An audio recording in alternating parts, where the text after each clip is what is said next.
একেবারে আগুন জ্বালাইয়া দিছে। জি হ্যাঁ, আগুন জ্বালাতে আগুন মার্কা তাপমাত্রায় রওনা দিলাম সেদিন সিলেটের উদ্দেশ্যে। এত কর্মব্যস্ততার মাঝখানেও আমাদের ট্রেন 1 ঘন্টা অপেক্ষা করানোর জন্য সত্যিকার অর্থেই আমরা ধন্য। কিন্তু এই ক্ষণিক সময়ের ভিতরে ব্লগে মনোরঞ্জন করানোর জন্য আপনাদের সামনে উপস্থিত করছি দক্ষিণবঙ্গের চকলেট বয় মেহেদীকে। মেহেদীর এসব কার্যক্রম দেখতে দেখতে অবশেষে আমাদের কাঙ্ক্ষিত ট্রেন হাজির। জীবনের প্রথম ট্রেনের ভিতর নিজেকে এত পাতলা অনুভব করছিলাম। ট্রেনের ভিতর সেলফি যে এত সুন্দর আসে সেটা জানা থাকলে পরের বার ফ্ল্যাশ হিসেবে ট্রেনের লাইট কি ব্যবহার করতাম। এদিকে বাইরে তাকিয়ে ব্রাহ্মণবাড়িয়া এসে জিকির করতে করতে দুচোখ খুলে দেখি সকাল হয়ে গেছে। জীবনে টিচারের কথা মনোযোগ দিয়ে না শুনলেও আজকে আপার কথা মনোযোগ দিয়ে শুনলাম।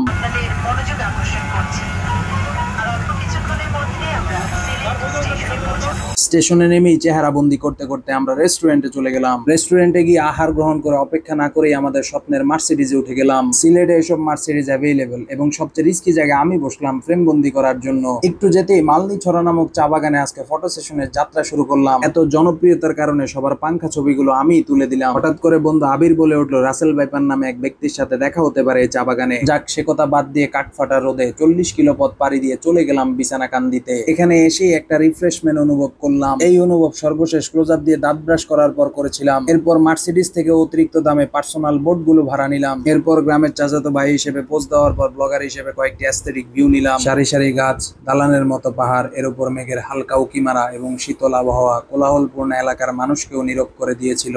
সত্যি মন্ত্রমুগ্ধ হয়ে তাকিয়ে থাকার মতো একটি জায়গা। কিছুক্ষণের জন্য হারিয়ে যাওয়ার পর অবশেষে আমরা পারে নামলাম। এ যেন সত্যিকার অর্থে বাংলাদেশের কাশ্মীর। এর আগে প্রকৃতির সাথে এমন সখ্যতা কোনোদিনই হয়নি। পিচ্ছিল পাথরের মাঝখানে ছবি তোলার জন্য পোজ দেওয়াটা খুবই কষ্টকর ছিল। সত্যি টাকা উসুল করার মতো একটি জায়গা। এরপর ক্যাপ্টেন শান্তকে বাদ দিয়ে নিজের মন শান্ত করতে করতে 30 কিলো পার করে চলে গেলাম ভোলাগঞ্জ সাদা পাথর। দুপুরের খাবারটা এখানে সেরে আমরা নৌকায় ওঠার জন্য প্রস্তুত হচ্ছিলাম। এখানেও নৌকাতে টাকা দিয়ে পাগলু সানগ্লাস পরা অবস্থায় উঠে গেলাম নৌকাতে। এরপর 10 মিনিটের বোট জার্নির জন্য মানসিকভাবে প্রস্তুত হচ্ছিলাম। এর মাঝখানে পানির প্রতিকূলতায় কাজ করে যাওয়া এই এলাকার মানুষকে মনে মনে পরিশ্রমী আখ্যায়িত করলাম। এরপর মন খুলে বাতাসকে বন্ধু বানিয়ে কতক্ষণ নিঃশ্বাস নিলাম। এত ফেমাস ব্লগার হওয়া সত্ত্বেও পারে কোনো ফ্যান ফলোয়ার না থাকায় একাই হাঁটা শুরু করলাম। আজকে বাসার জন্য কিছু কিনি আর না কিনি নিজের চেহারাকে সুন্দর করার জন্য 20 টাকা দিয়ে একটা ইন্ডিয়ান সাবান নিলাম। এরপর আমাদের কার্যক্রম এবং ছবির অ্যাঙ্গেল দেখে আশেপাশের মানুষকে বুঝাতে কষ্ট হয়নি যে আমরা গ্রামের চাচাতো ভাই। এরপর বন্ধু রিজবি এই পাংখা পোজ দিতে দিতে বলল,